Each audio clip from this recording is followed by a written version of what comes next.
அனைவருக்கும் வணக்கம். 32 வருடங்களுக்கு பிறகு அமைதிப்படை படம் ரீரிலீஸ் பிளான் பண்ணிருக்கோம். ஏப்ரல் 10 படம் ரிலீஸ் பண்ணுறோம். இந்த படத்தை அனௌன்ஸ் பண்ணதுலேருந்து எனக்கு ஏகப்பட்ட ஃபோன் கால்ஸ். தமிழ்நாட்டில் லீடிங்கில் இருக்கிற டிஸ்ட்ரிபியூட்டர்ஸு, தேட்டர்ஸ் ஓனர்ஸு எல்லாமே எனக்கு ஃபோன் பண்ணாங்க. காரணம், 32 வருஷத்துக்கு முன்னாடியே தமிழ்நாட்டு அரசியல்லாம் இல்லை, இந்திய உலக அரசியலை ஒரு காவியமாக கொடுத்த மணிவண்ணன் சாரும் சத்யராஜ் சாரும் இணைந்து பண்ண படம். அதுக்கான இவ்வளோ பரபரப்பான அரசியல் சூழ்நிலையிலும் இந்த படம் பரபரப்பாக பேசுதுன்னா இந்த படத்தில் இருக்கிற டைலாக்ஸு, இந்த படத்தோட திரைக்கதை, அது ஒரே ஒரு காரணம்தான். இந்த படத்தை நான் ஏன் ரிலீஸ் பண்ணுறேன்னா, இதுக்கு முன்னாடி நான் விஜய் சார் படம் மெர்சல் நான் ரிலீஸ் பண்ணேன். அதை விட கேப்டன் பிரபாகரன் பண்ணேன். அதை என்னை உலக அளவில் கொண்டு போய் சேர்த்துச்சு. அந்த ரீலீஸ் பண்ண அந்த ட்ரிக் வேறு லெவலில் இருந்தது. அதே மாதிரி இந்த அமைதிப்படை படம் அனௌன்ஸ் பண்ணதுலேருந்து தேட்டர் சைட்லேருந்து வந்த ரெஸ்பான்ஸை பார்த்துட்டு எனக்கே இப்படி ஒரு படத்தை 32 வருஷத்துக்கு முன்னாடியே எடுத்திருக்காருன்னா அவங்க எவ்வளோ பெரிய காம்பினேஷனாக இருக்கும். சத்யராஜ் சாருக்கும் மணிவண்ணன் சாருக்கும் இருக்கிற அவங்களுடைய பிணைப்பு இப்போ வரையும் அது நம்மளுக்கு ரொம்ப பெருமைப்படுத்துது. அதே மாதிரி எனக்கு ஏன் இந்த படத்தில் நான் இந்த படத்துக்கு உள்ளே வந்தேன்னா, மணிவண்ணன் சாரோட ஃபேமிலி தான் நானும். எல்லாருமே அப்பா அப்பான்னு தான் கூப்பிடுவாங்க. நான் ஒரு உதவி இயக்குனராக மயன் குடும்பத்தில் வேலை செய்யும்போது 32 நாள் அவரோட நான் பயணிச்சிருக்கிறேன். ஒரே ரூமில் 32 நாள் எனக்கு ஒரு சினிமா கற்றுக் கொடுத்தாரு. ஒரு ஹிந்தி 30 நாள் கற்றுக்கலான்னு சொல்லுவாங்கள்ல, 30 நாள் ஒரு சினிமா கற்றுக் கொடுத்தாரு. அந்த நன்றிக்காகவும் என்னவோ தெரியல, மீண்டும் நான் இந்த படத்தை ரீலீஸ் பண்ணுறேன். ரொம்ப சந்தோஷமாக இருக்குது. இதுக்கு சத்யராஜ் சாருக்கு மிகப்பெரிய நன்றி கடனாக இருக்கேன். ஏன்னா இந்த படத்தை ஒர்க் பண்ணும்போது பார்த்தா, இப்போ அவர் பார்த்தா அமைதியாக சைலண்ட்டாக இருக்கார். ஆனால் அந்த படத்தை பார்த்தா எனக்கு ஒரு பயம் வரும். ஏன்னா அந்த அரசியலோட தலைவர் இருக்கிற எல்லா ஒரு உத்தியும் அந்த படத்தை பார்த்தா ஒரு உணர்வு, பயத்தோட ஒரு உணர்வு தோன்றும். அப்போ அது மட்டும் இப்போ இருக்கிற காலகட்டத்துக்கு இந்த படம் மிகப்பெரிய லெவலில் இப்போ இருக்கிற 2K கிட்ஸுக்கும் இந்த படம் வெற்றி படமாக அமைவாங்க. ரொம்ப மனப்பூர்வமாக இந்த படத்தை சந்தோஷமாக வெளியிடுறேன். நன்றி, வணக்கம். வணக்கம். மணிவண்ணன் சாருடைய அமைதிப்படை, மணிவண்ணன் சார் அமைதிப்படைன்னு சொல்கிறத விட மணிவண்ணனும் சத்யராஜ் சேர்ந்த அமைதிப்படைன்னு தான் சொல்லணும். சார் இத்தனை வருஷம் கழிச்சு அதை ரிலீஸ் பண்ணுறாருன்றதுக்கும் போது ரொம்ப பெருமையாக இருக்குது. இவங்க கூப்பிட்டு எங்களை அதை பேச வச்சது அதோட பெரிய ஹானர், எங்களுக்கு சந்தோஷமாக இருக்குது. இந்த படம் எடுக்கும்போது ஒவ்வொரு நாளும் அது என்ன சம்பவம் நடக்கும்போது யாருக்குமே தெரியாது. பொதுவாக மணிவண்ணனுக்கும் தெரியாது, அவருக்கும் தெரியாது. நாங்களாக போய் சண்டை போட்டு கேட்டுருப்போம், என்ன பண்ண போகிறேன் ஏதுன்னு கேட்டால் தான் சொல்லுவார். சீனை இந்த சீன் எடுக்க போகிறோம், அந்த சீன் எடுக்க போகிறோம்வார். அது சொல்லி அந்த சீன் எடுக்கும்போது பேசிகிட்டு இருப்பாங்க ரெண்டு பேரும், சத்யராஜ் சாரும் மணிவண்ணன் சார் பேசும்போது அந்த டைலாகாக எப்படி போய் மாறும்னு தெரியாது. அவர் நாகராஜ சோழன்வார், ராஜேந்திர சோழன், அப்படியே போயிட்டே இருக்கும் அந்த கதை. யாரும் பேசும்போது ரெண்டு பேரும் சிரிச்சிடுவாங்க. அவர் மணிவண்ணன் சிரிச்சாருன்னா பொறையேறி அது 10 அடி தள்ளி போயிடுவார். தள்ளி போயிட்டு சிரிச்சிட்டு தான் வருவார். அந்த மாதிரி அவ்வளோ பெரிய அது படம் எடுக்கும்போதே தெரியும் அந்த படம் நல்லா ஓடுன்றது எல்லாருக்கும் தெரியும். ஆனால் தலைவர் மட்டும் கேட்பார், எப்போ அந்த படத்தை எப்படியாவது ஓட்டிடுங்கப்பா, ஓடிடுமா அப்படின்னு. அது இன்னும் எனக்கு ஞாபகம், நல்லா ஞாபகம் இருக்குது. அந்த மாதிரி படம் மறுபடியும் ஒர்க் பண்ணுறதுக்கும் மணிவண்ணன் சார் இல்லை, அந்த மாதிரி கதையும் பண்ணணும்னு ரொம்ப ஆசை. ஆனால் ஆள் இல்லை. அவருடைய நினைவுகள் மட்டும்தான் எங்களுக்கு இருக்குது. நான் வீட்டில் இருந்த நாட்களை விட அவரோடு இருந்த நாட்களில் ரொம்ப அதிகம். வீட்டிலே கேட்பாங்க, எங்கே போகிறேன் எங்கே வர யாருக்குமே தெரியாது, மணிவண்ணன் மட்டும்தான் தெரியும். நாங்கள் எல்லாருமே அப்படி தான், நானும் மணிவண்ணன், சங்கர், பாலு எல்லாமே அப்படி தான் இருப்போம் எல்லாருமே. மறுபடியும் இந்த நினைவுகளுக்கு பயந்தது ரொம்ப நன்றி. தேங்க்யூ. என் பேர் பாலச்சந்திரன், இந்த படத்துடைய ப்ரொடியூசரு. இதுக்கப்புறம் நாம் இருவர் நமக்கு இருவர்னு ஒரு படம் பண்ணியிருக்கேன்.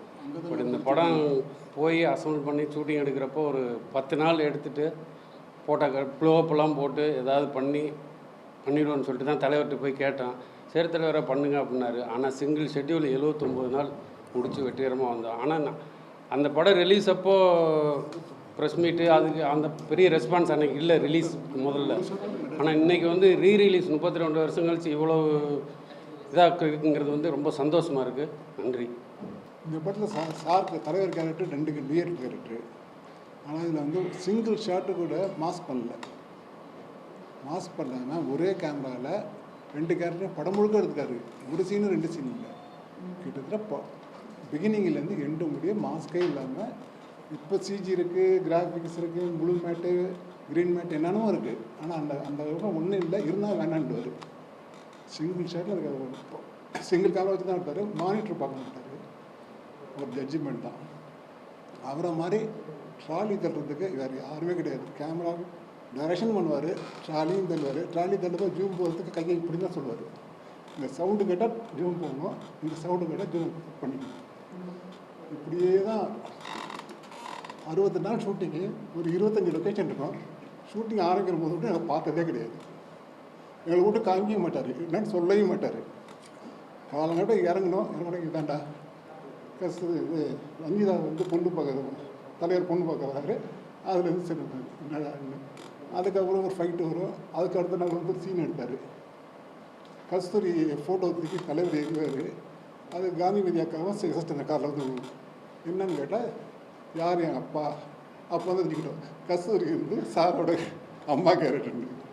இப்படியே ஒவ்வொரு நாள் கதையை கொஞ்சம் கொஞ்சமாக புரிஞ்சு அப்படியே வந்துட்டு இருந்தோம். எல்லாம் போயிட்டு இருந்தது. கிளைமேக்ஸ் எடுத்தார். கிட்ட 15 நைட்டு 20 நைட் இருக்கும். பொள்ளாச்சிலேருந்து கொல்லங்கோடு கேரளா பார்டர் ஒரு லொக்கேஷன் பங்களா பேலஸு. அந்த வீடு ஃபுல்லாக விளக்கு ஏற்றணும், அகல் விளக்கு. அந்த ஃப்ளேம்லேயே ஃபைட்டு. சரி வீட்டு உள்ளார ஃபைட்டை சரி எடுத்தாச்சு. ஒரு 10 நாள் எடுத்தால் முடிஞ்சு போச்சு, சந்தோஷம் பண்ணோம். வெளியில் எஸ்டிஎலுக்கு வந்தார். திருப்பி ஓடு மேலாம் கொடுத்த சொல்கிறார். ஓடு சரி, தின்னு சரி, அது ஓகே. ஓட்டு மேலே ஏறிக்குமா வந்து மேலேருந்து ஏறி ஒரு அசிஸ்டன்ட் கீழே விழுந்து அடிபட்டு 15 நாள் ஹாஸ்பிட்டலில் இருந்தார் காந்தி நகர். அதை விட அவர் என்ன நினைக்கிறாரோ அதே இவங்க இன்ட்ரொடக்ஷன் செய்யுது. ஒரு குளத்துக்கரையில் இன்ட்ரொடக்ஷன் இவங்க வருவாங்க, விளக்கு எடுத்துருவாங்க. கரை ஃபுல்லாக அகல் விளக்கு இருக்கணும். இவர் என்ன வாங்கியே கஷ்டப்பட்டார். ஆதார் அவ்வளோ என்ன டின்னா வந்து இறங்கிட்டு இருக்கும். ஆனால் எதுவுமே தெரியாது.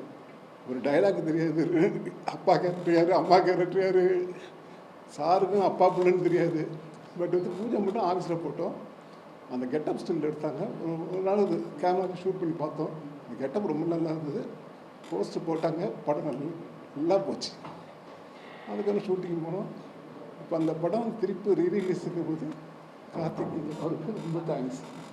ரொம்ப நல்லா வரணும், நல்லா வரும். அதுக்கு இன்னும் நிறையா சொல்லலாம். அந்த ஷூட்டிங் எனக்கு டைம் இல்லை. Okay, thank you. அமைதிப்படை ரீரிலீஸ் அப்படிங்கிறது வந்து ஒரு சர்ரியல் எக்ஸ்பீரியன்ஸாக இருக்குது. இது வந்து 32 ஆண்டுகளுக்கு முன்னாடி எனக்கு சினிமாக்காரங்களுக்கு வந்து தீபாவளி, பொங்கல், ராமநவமிலாம் கிடையாது. சினிமா ரிலீஸ் தான் வந்து எங்களுக்கு வந்து திருவிழா. அதே போல் தான் உங்களுக்கு மீடியாவுக்கும் அன்றைக்கி தான் வந்து ஒரு பயங்கர ஸ்பெஷலாக இருக்கும். இது வந்து the sweetest Pongal I have experienced is 94 Pongal. ஊடக நண்பர்களுக்கு வணக்கம். கார்த்திக் சார், உங்களுக்கு என்னுடைய மனமார்ந்த நன்றிகள். மணிவண்ணனின் அமைதிப்படை அதுதான்.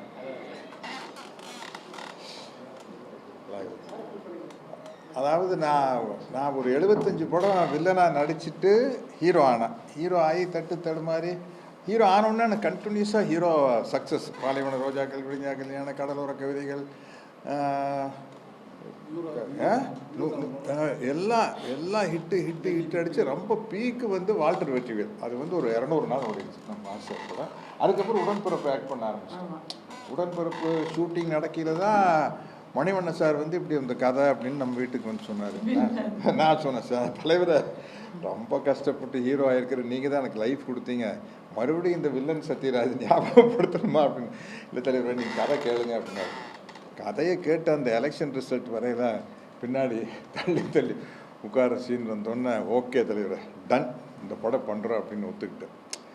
இந்த படம் வந்து அன்னைக்கே வந்து பெரிய ரீச் ஆகி தலைவர் வந்து இதுவும் 200 நாள் ஓடிச்சுன்னு நினைக்கிறேன். இல்லை, நம்மளுக்கு விளம்பரமே வந்தது 200வது நாள் விளம்பரமே வந்தது.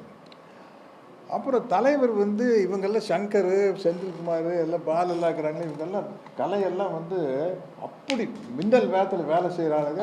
100வது நாளுங்கிற ஒரு படம் 18 நாளில் எடுத்துட்டோம். ஆனால் ஒரு 36 கால் ஷீட் இருக்கும் போட்டு கால் 30 டே நைட்டு வச்சு நொங்கி 18 நாளில் 100வது நாள் படம் எடுத்தோம்.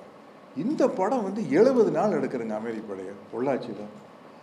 இந்த ஹீரோ சத்யராஜ், வில்லன் சத்யராஜை பார்க்குறதுக்கு அந்த ஊருக்கு வர்றதுக்கு ஒரு ரீசன் வேணும். அதுக்கு வந்து ஒரு ஜாதி கலவரம். இது வந்து சும்மா ஒரு நாம்கே வாசி ஒரு நாள் ஷூட்டிங் எடுத்தால் போதும். அதை ஒரு 12 நாள் எடுக்கிறாரு. நூற்றுக்கணக்கில் ஆயிரக்கணக்கில் ஜூனியர் ஆர்டிஸ்ட்டு. நான் சொன்னேன், எதுக்கு தலைவரே சொந்த படம் எதுக்கு இப்படி செலவு பண்ணுறீங்க? இல்லை தலைவரே, நாங்கள் அனௌன்ஸ் பண்ணோன்னா கண்ணா பின்னாடி விலைக்கு விற்றுட்டேன். இதை 30 நாள் 40 நாள் எடுத்தால் நம்மளை போய் தப்பாக நினச்சிக்குவாங்க. அதுக்காக 70 நாள் எடுக்கிறாரு. ஏங்க அதுக்காக ஒரு 70 நாள் எடுப்பார். திருமூர்த்தி மலையில் போயிட்டு அது அந்த ஃபைட் ஒரு 18 நாள்.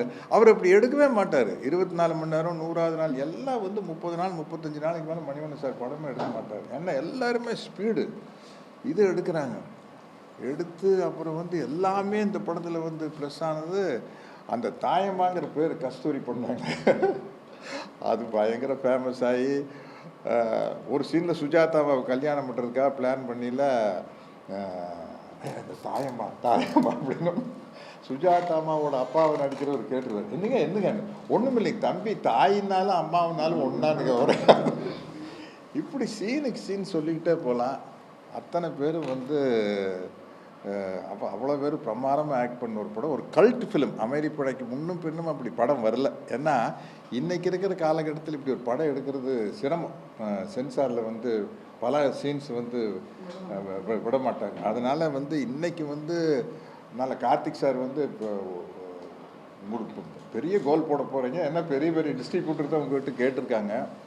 அதனால் அது ஏற்கனவே எடுத்த படமாக இருக்கிறங்காட்டி அப்படியே நம்மளால் கொண்டு போய் ரிலீஸ் பண்ண முடியுது. அதுதான் இந்த படத்தினுடைய பெரிய ப்ளஸ்ஸு.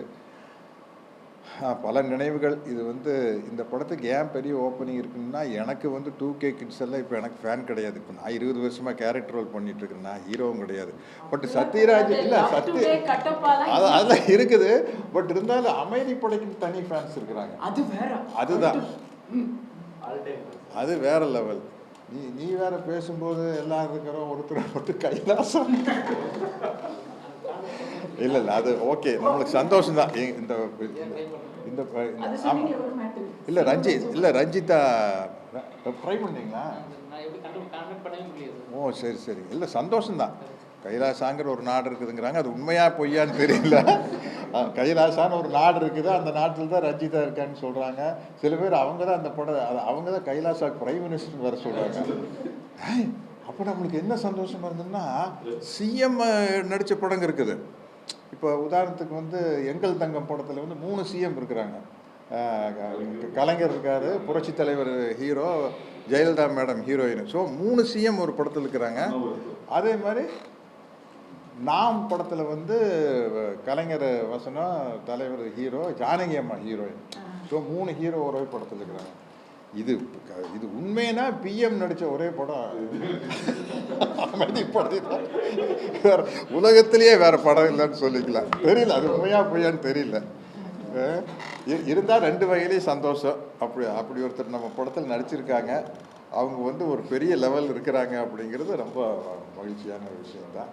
இந்த படத்தினுடைய ரிலீஸுக்காக நானும் வெயிட் பண்ணிட்டுருக்கிறேன். பல பசுமையான நினைவுகள். விடி ஷூட்டிங் நடக்கும். அப்போ பொள்ளாச்சியில் அட் அ டைமில் ஒரே லாட்ஜில் விஜயகாந்த் சார், நான், பிரபு சார், கார்த்திக் சார் 4 பேர் படம் ஷூட்டிங் ஒன்றா நடக்கும். அந்த 3 ஷூட் ரூம் இருக்குது. அது ஆளாளுக்கு ஒரு ஷூட் ரூம். நாங்கள்லாம் விடிய நைட் ஷூட்டிங் போட்டிருந்தோம். நான் வெளியில் என் ரூமுக்கு வெளியே பேனா பெருசாக ஸ்கெட்ச் பண்ணில் எழுதி விட்டிருவேன், இரவு முழுக்க படப்பிடிப்பு, தயவு செய்து யாரும் தொந்தரவு செய்யாது. என்னென்னா இப்போ ப்ளூ மவுண்ட்லேருந்து தான் வருவோம். இறங்கினோன்னே சப்போஸ் விஜயகாந்த் சார் இருந்தாருன்னா நான் ப்ளூ மவுண்டில் இறங்கி ஒரு 7 மணிக்கு போகல, எந்த ரூமியாக இருக்காது கேப்டனு அப்படின்னு இந்த போய் கதவு தட்டிடுவேன். விஜய் சத்யராஜ் என்ன பண்ணிருக்கீங்க அப்படின்னு. அதே மாதிரி அவர் வந்தார் கதவு தட்டிடுவார், பிரபு வந்தாலும் கதவு தட்டுவார், கார்த்திக் வந்தாலும் கதவு தட்டுவார். நாங்கள் போய் படுக்கிறத காலையில் 7 மணிக்கு கொல்லங்கூடில் ஷூட்டிங் முடிச்சு. ஸோ காலையில் ஃபுல்லாக தூங்கினா தான் நைட்டு போய் ஒர்க் பண்ண முடியும். அப்படி எல்லாம் எல்லாம் ஒன்றா இருந்து எடுத்த படம். இந்த படத்தில் 2 விஷயம், ஒரு 3 விஷயம். சிவாஜி சார் இந்த படம் பார்த்துட்டு நம்ம முக்தா ஃபிலிம்ஸ் ஸ்ரீனிவாஸ் சார் தியேட்டரில் தான் போட்டோம். போனோடனே சிவாஜி சார் சில சமயத்தில் அவர் இப்படி தோல் மேலே இப்படி கையை வச்சு நின்றுப்பார். நின்றுட்டு இருங்க கூலிங் கிளாஸ் போட்டால் சரி, இப்படியே கண்டுக்குள்ளேயே ஒரு மனுஷன் பார்த்தா இப்படியே பார்த்துட்டு இருக்காரு.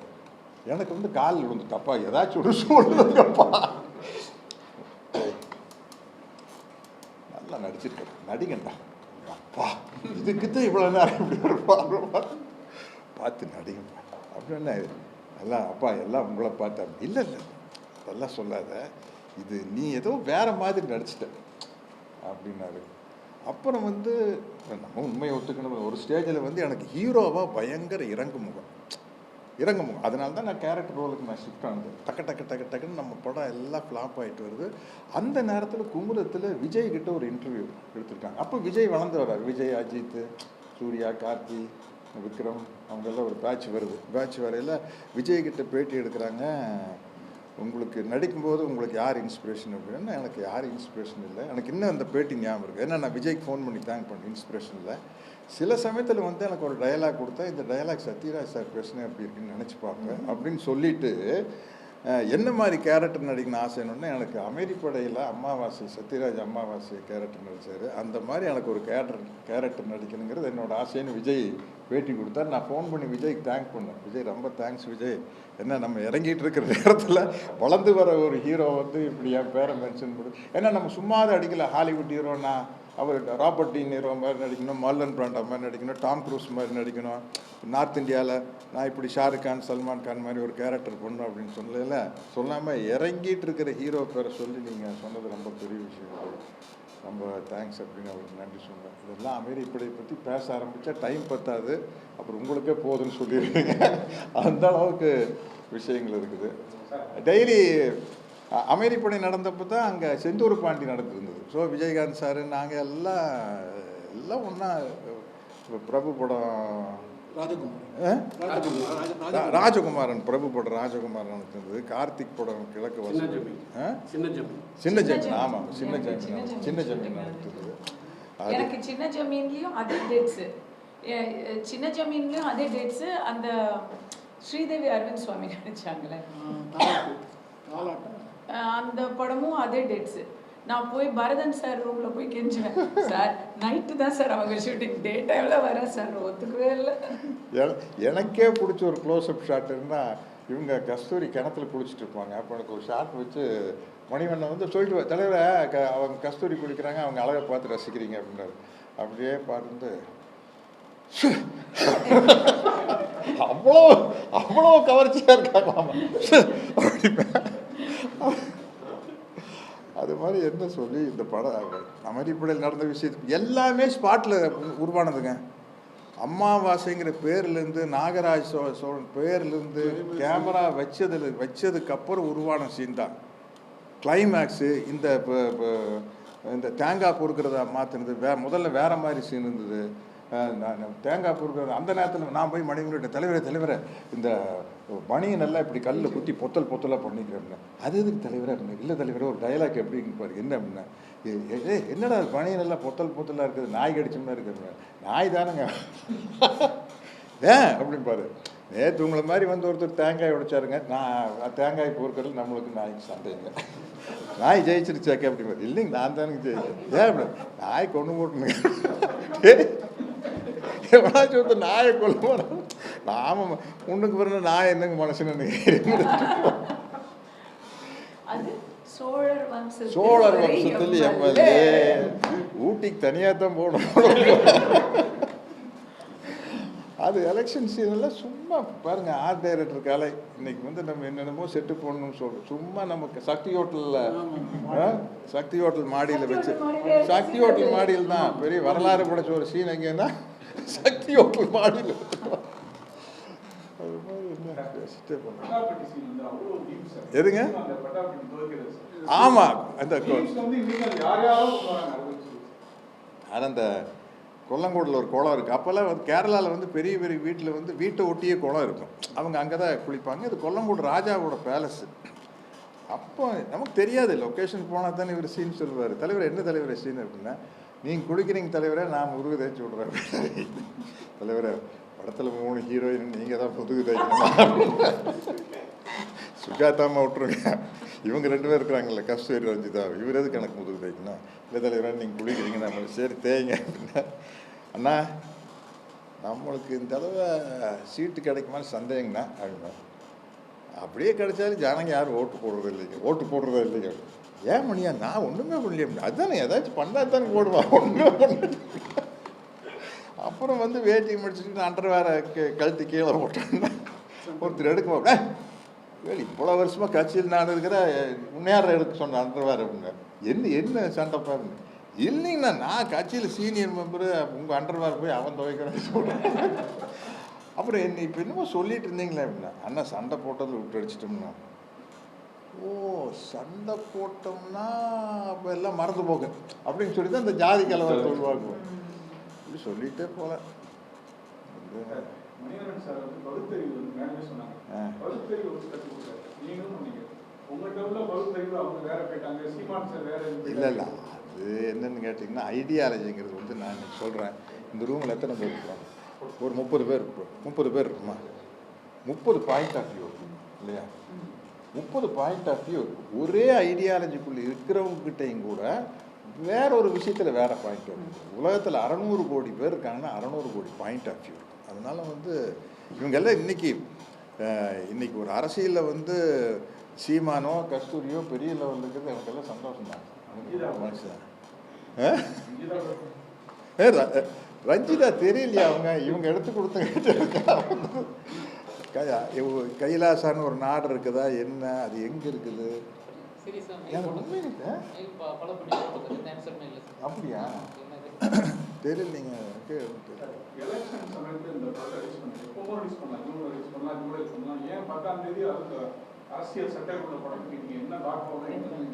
காசு பார்க்கத்தான் இப்போ ரிலீஸ் பண்ணா தானே காசு பார்க்கலாம். இல்லை உண்மையிலேயே அவருக்கு அது பெரிய ஹிட்டாக. ஏன்னா பெரிய பெரிய டிஸ்ட்ரிபியூட்டர்ஸ் இருந்து அப்ரோச் பெரிய அப்ரோச் இந்த படத்துக்கு இல்லை, வெரி அன்எக்ஸ்பெக்டட். ரொம்ப பெரிய ரெஸ்பான்ஸ் பெரிய ரெஸ்பான்ஸ். நம்ம இந்த அமைதிப்படை படத்துக்காக முன்னாடி வர படத்தை போடாமல் வெயிட் பண்ணுறாங்க. அதுக்கு என்ன காரணம்? இப்போ இருக்கிற அரசியல் சூழ்நிலை. இந்த படத்தில் 10 கட்சிக்கு 5 சீன் இருக்குது. இந்திய அரசியல் கட்சிக்கே சீன் இருக்குது, உலக அரசியலுக்குமே சீன் இருக்குது. அப்போவே வந்து ரஷ்யா இஸ்ரேல் பற்றி மணிவண்ணன் சார் டைலாக் பேசியிருக்காரு 32 வருஷத்துக்கு முன்னாடியே. ஆனால் இப்போ அது எப்படி பொருந்ததுன்னா அது ஒரே ஒரு மகான் மணிவண்ணன் சார் மட்டும்தான். ஆமாம், மணிவண்ணன். நாங்கள் எடுத்த படம் 4 மணி நேரம் ஓடிச்சு. டபுள் பாஸ் எது தலைவர்? 20. அந்த மீறி படம் எங்கே தலைவர் இருக்குது? ஒரு ஃபைட்டு தூக்கி ஒரு சாங்கை தூக்கி அதை தூக்கி ஒரு ஃபைட்டு சாங்கை தூக்கி 23 மணி நேரம் ரேட்டிங். இந்த காலகட்டத்துக்கு டெஃபினட்டாக ரீச் ஆகுங்க. ஏன்னா உள்ள ஒரு ஜென்சி கிட்ஸு 2K கிட்ஸ் வந்து ஒரு குரூப் வந்துருச்சுன்னா அவன் உடனே செல்லில் போட்டுருவான். டே அமைதிப்படின்னு ஒரு படம் சூப்பராக இருக்குடா வந்து பாருங்கடான்னு. அது ஒரு பெரிய ப்ளஸ்ஸு. இன்றைக்கி வந்து சப்ஜெக்ட் கண்டென்ட் நல்லா இருக்கிற படம் வந்து நல்லா ஓடுறது காரணமே இன்றைக்கி சோஷியல் மீடியா தான். இப்போ ரீசெண்டாக வந்து எனக்கு தெரியும் டூரிஸ்ட் ஃபேமிலி, தாய் கிழவி, யூத்து, வேறு என்னமோ படம்லாம் வந்து வித் லவ் இதெல்லாம் வந்து உங்களுக்கு வந்து மவுத் டாக்கில் பிக்கப் ஆன படம் தான். ரிலீஸ் ஆகி அடுத்த சோஷியல் மீடியா படம் சூப்பர்னு கூட நைட் ஷோவே ஏறிடும். அது மாதிரி இந்த படத்து மேலே எனக்கு பெரிய நம்பிக்கை இருக்குது. அமைதிப்படைக்கான ரசிகர்கள் வருவாங்க. அவங்களுக்கெல்லாம் எங்கள் வயசாகிருக்கும். எனக்கு 17 வயசு ஆச்சு. எனக்கு 17 வயசு ஆச்சு. எனக்கு 17 இயர்ஸ் ஆச்சு. இப்படியும் போட்டுக்கலாம் அப்படியும் போட்டுக்கலாம். அதனால வந்து அந்த பசங்கள்லாம் வந்து பார்த்து ரசிச்சிருவாங்க. சார் நீங்கள் நல்லா அரசியல் பேசுகிறீங்க, அரசியல் நடிகர்கள். உங்களுக்கு தான் கஸ்தூரி அரசியல் பண்ணுறாங்க, உங்கள் வீட்டிலேருந்து திவ்யா அரசியல் பண்ணுறாங்க. நீங்கள் ஏன் அரசியல் பற்றி பேசிட்டே இருக்கீங்களா? இல்லை, வெறும் நம்ம சமுதாய சீர்திருத்த இயக்கத்துக்குள்ளே தான் இருக்கிறோம். அதோட ஓட்டு அரசியலுக்கு வரதில்லை. அது நம்ம ஃப்ரீயாக பேச முடியாதில்ல. அந்த கட்சி கட்டுப்பட்டு தான் பேசணும். அதெல்லாம் ஒன்று இருக்குல்ல. இந்த படம் வந்து நீங்கள் சிபிஆர் அவரை வச்சு இந்த படத்தை வந்து நீங்கள் இம்ப்ரூவ் பண்ணணும் அப்படின்ற ஏதாவது ஒரு தாட் ப்ராசஸ் உங்களுக்கு இருந்துச்சுங்களா? ஏன்னா இப்போது எல்லா படம் சொல்லி எடுத்து பெரிய ஹிட்டாக இருக்குது. ஆமாம். இப்போ அவருக்கு வந்து இந்த படம் வந்து சூட் ஆகிடும். ஏன்னா உங்கள் மாதிரியே அவர் பயங்கரமாக நக்கல் என்னைக்காவது தோணிடுவோம். இல்லை, ஒரு ஐடியா வந்தது, அது அப்படியே இருக்குது. அது மணிவண்ணன் சார் ஸ்கிரிப்ட் எழுதுனா நல்லாயிருக்கும். என்ன கதையிலன்னா, இந்த வில்லன் சத்யராஜ் செத்து போயிடுவாப்புல. ஹீரோ சத்யராஜுக்கு ரஞ்சிதா கல்யாணம் ஆகிறதோட படம் முடியுது. அவங்களுக்கு ஒரு பையன் பிறந்தான். அவங்க தாத்தா மாதிரி ஆயிட்டான். அவன் பெரிய அல்வா பாத்தி ஆயிட்டான். இப்போ அப்பா நல்லவன், பையன் அல்வா. அப்படி ஒரு அவுட்லைன் யோசிச்சு மணிவண்ணன் சார்கிட்ட சொல்லி, தலைவரே அது ஒரு சிபிக்காக பண்ணுங்க பண்ணி இதுக்கு ஒரு ஸ்கிரிப்ட் எழுதுனா, அவர் இறந்து போகிறதுக்கு முன்னத்து நாள் நான் நைட் ஒரு நாள் முன்னாடி நான் அவர்கிட்ட ஃபோனில் பேசுகிறேன். 1 day before மணிவண்ணன் கூட ஃபோனில் பேசுகிறேன். ஃபோனில் வச்சு டக்குன்னு ஒரு அவுட்லைன் சொன்னார். இப்போ பிரமாதமாக இருந்தது. ஒரு ஒரு சாதாரண மர்டரில் ஆரம்பிக்கிற ஒரு இது வந்து இன்வெஸ்டிகேஷன் போகல பெரிய டெல்லி லெவலில் பெரிய லெவலில் போய் நிற்கும். மர்டர் பார்த்தீங்கன்னா சாதாரணமான ஒரு ஆள் செத்து போயிட்டான், அங்கேருந்து ஆரம்பித்தா பெரிய லெவலில் போய் நிற்கும். ஃபோனில் கடன்னு கதை சொன்னார். சரி அடுத்தது பண்ணலான்னா அடுத்த நாளே நியூஸ் வருது. நாங்கள் முதல் நாள் போய் பேசிட்டு வந்தோம். ராம்தாஸ் ப்ரொடியூசர் சிஷன் ராம்தாஸ். ஆமாம் அவர்கிட்ட பேசிட்டு வந்தோம். நாளைக்கு அட்வான்ஸ் கொடுக்குறேன்னு சொல்லி ராஜா சார்க்கு அட்வான்ஸ் எடுத்து போகலான்னு பிளான் பண்ணிட்டு போகிறோம். நாளைக்கு வாங்கன்னு அன்னைக்கு காலையில் இருக்காரு. ராஜா சார் டபுள் பாசிட்டிவ் பார்க்கல, இளையராஜா சார் பார்க்கல, நாங்கள் எல்லாம் போய் நின்றுட்டோம். அது வழக்கமாக போய் நிற்போம். வெளியில் வந்தோடனே ராஜா சார் வந்து சார் அப்படின்னு, எப்படி சார் நல்லா இருக்குது, வீட்டில் ஒய்ஃபெல்லாம் பார்ப்பாங்கல்ல படம் அப்படின்னாரு. அப்பாங்க சார் சினிமாவே எடுத்துக்குவாங்க.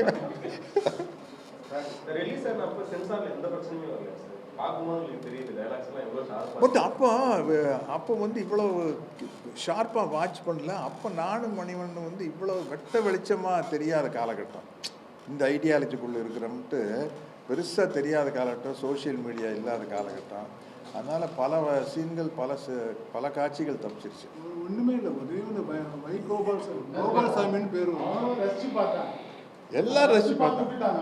ஆமாம், நம்ம அமைதிப்படை முடிஞ்சு தோழர் பாண்டியன் வந்து அந்த பொள்ளாச்சியிலேருந்து சர்க்கார் பதி போகிற ரோட்டில் எடுத்துகிட்டு இருக்கிறோம். எடுத்துகிட்டு தடவை 4 பேர் வந்தாங்க. என்ன நம்ம பொள்ளாச்சி எம்எல்ஏ வந்திருக்காருங்க பார்க்கணுங்கிறாரு. என்னடா அது அப்பா போச்சு, என்ன அமைதிப்படை ரிலீஸ் ஆகி ஓஹோன்னு ஓடிட்டு இருக்குது. நீ அவர் என்ன கேட்பாரு அப்படின்னு நினச்சா வந்தார். நேராக வந்தார். என்ன எங்களை எல்லாம் நல்லா கலாய்ச்சிருக்கீங்க, ரொம்ப சந்தோஷங்கன்னு சொல்லிட்டு உட்காந்து காய்ச்சி சாப்பிட்டு போயிட்டாரு.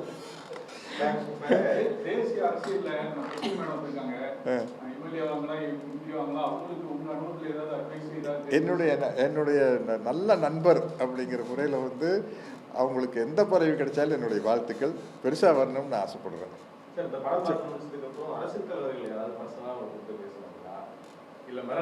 யாருக்கும் காட்டல. சிவாஜி சாருக்கு, ரஜினி சார் பார்த்தார். ரஜினி சார் வந்து அவரே ஃபோன் பண்ணி, அப்போ லேண்ட்லைன் ஃபோன் இல்லையில, அவர் தான் எல்லாமே ஸ்பீடு தானே, எல்லாமே காலையில் 8 மணிக்கு ஃபோன் பண்ணி சத்யராஜ் இந்த அமைதிப்படி நல்லா இருக்குன்னு சொல்கிறாங்க, நான் பார்க்கணுமே அப்படின்னாரு. சொல்லுங்கள் சார் எப்போ போகல, இப்போ காலையில் 10 மணிக்கு. இப்போ சார் எங்கே சார், ஏதாச்சும் மேனா தியேட்டர், எந்த தியேட்டருக்காக கூப்பிடுறேன். உடனே மேனா தியேட்டர் அப்போ இருந்தது. ஃபோன் பண்ணோன்னா மேனா தியேட்டரில் படத்தை போட்டாச்சு. மணிவண்ணன் சார் சொல்லி பிரிண்ட்டு வந்துருச்சு. எப்போ சார் வந்துடு, நான் ஒரு 10 மணிக்கு வந்துடுறேன் அப்படின்னாரு. போய் நானும் மணிவண்ணன் 10 மணிக்கு வர படம் ஓடிட்டு இருக்குது. இவர் லதா மேடம் உட்காந்து படம் பார்த்துட்டு இருக்கிறாங்க. தடன்னு வந்து 9:45 படத்தை ஆரம்பிச்சிட்டாங்க. ஆரம்பித்து வெளியில் வந்து 150 ரூபா ப்ரிவியூ ஷோ வந்து ரொம்ப ரொம்ப போல்டாக எடுத்திருக்கீங்க, எப்படி ஒரு எடுக்கும்போது டென்ஷனாக இல்லையா அப்படின்னாரு. சார் ஏதோ எடுத்துட்டோம் சார். கேட்டால் நான் மணிவண்ணன் வேறு பழகி போடுவேன், வேறு மேலே பழகி போடுவார், எங்களுக்கு தப்பிக்கிறக்கா விஷயம் தெரியாது. இந்த ஆள் சொல்லி இந்த ஆள் எழுதி கொடுத்துட்டா இல்லையாக்கே பேசலன்னு அவர் சொல்லுவார். நான் சொல்லி உங்களுக்கு தெரியுமில்ல மணிவண்ணன் இப்படி தான் வெள்ளங்க மறந்துவான்னு சொல்லி தப்பிச்சுக்கணும் சார். ரொம்ப ரசிச்சார் ரஜினி சார், ரொம்ப ரசிச்சார். சிவாஜி சார் ரொம்ப ரசிச்சார். எல்லா ஜென்ரேஷனு சிவாஜி சார், ரஜினி, விஜய் எல்லோரும் ரொம்ப என்ஜாய் பண்ண கூட. விஜயகாந்த் மட்டும் புதுசாக ஒரு விஷயம் சொன்னார். படம் பார்த்து நீங்கள் வந்து இப்போது ஜெயிச்சு இன்னொரு ஹீரோ சொல்ல மாட்டார் அவர். விஜயகாந்த் வந்து ஆக்ஷன் ஹீரோ, சத்யராஜ் நீங்கள் வந்து இப்போது தட ஹிட்டு கொடுத்து மக்கள் ஜன் பக்கம், பூவழி வாசல், அது இதுன்னு வந்து கடைசியாக வால்டர் வெற்றிவேல் 200 டேஸ் போய் நீங்கள் ஒரு பக்கா ஆக்ஷன் மாஸ் ஹீரோ ஆனதுக்கப்புறம் நீங்கள் பழைய வில்லன் சத்யராஜை ஞாபகப்படுத்தி இப்படி ஒரு படம் நடித்தது எனக்கு உடன்பாடு இல்லை அப்படின்னு. உங்களை ஃபுல்லாக ஏற்றுக்கிட்டாச்சு ஜனங்க ஹீரோவா. அப்போ போய் நீங்கள் இதையே ஞாபகப்படுத்துனீங்க அப்படிங்க. இல்லை விஜய், நான் விஜய்ன்னு தான் சொல்கிறேன். இல்லை விஜய் இது ஒரு கல்ட் ஃபிலிமாக ஃப்யூச்சரில் இது நிற்கும் அப்படின்னு எனக்கு தோணுது அப்படின்னா இப்போ அதே மாதிரி நின்றுச்சு இந்த படம்.